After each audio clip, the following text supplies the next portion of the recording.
Hello, नमस्कार parents. भरपूर दिवस झाले व्हिडिओ टाकता आला नाही कारण की सेंटरवर पण खूप रश होता.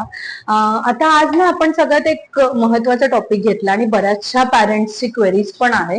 जसं की रायटिंग स्किल्स, की मुलगा माझा आता छान व्हर्बली आन्सर्स देतो पण रायटिंगचं बोलायला झालं की तो रायटिंग करत नाही. सो सगळ्यात पहिले आपल्याला ना दोन गोष्टी लक्षात ठेवायच्या. सगळ्यात पहिली गोष्ट ही की मुलाला प्रॉपर ग्रीप आहे का, ग्रीप आहे का, म्हणजे पेन्सिलची ही ग्रीप, आपण जी पेन्सिल पकडतो ही ट्रायपॉड ग्रीप त्याला म्हणतात, ही ग्रीप आहे का. दुसरी गोष्ट, ग्रीप असेल तर त्याला प्रेशर आहे का.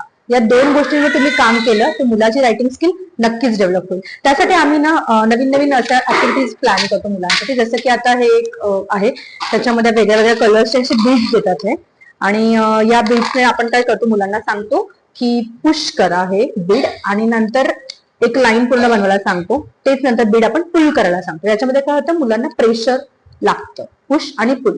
त्यानंतर ज्या वेळेस मुलांना छान आता जसं ग्रीप आलेलं आहे तर आपण मुलांना मॅग्नेटिक स्लेट देतो. त्याच्यासाठी आपण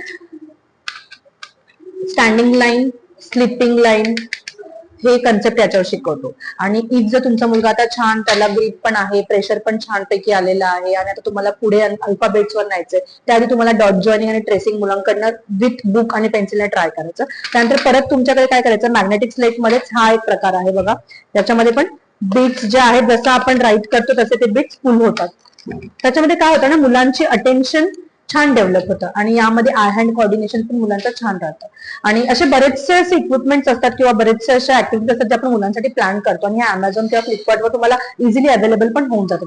अशाच काही व्हिडिओसाठी आणि अशाच काही क्वेरीजसाठी डू कमेंट करा की तुम्हाला कोणत्या क्वेरीवर किंवा कोणत्या टॉपिकवर तुम्हाला व्हिडिओ हवा आहे, त्यासाठी कमेंट करा. थँक्यू.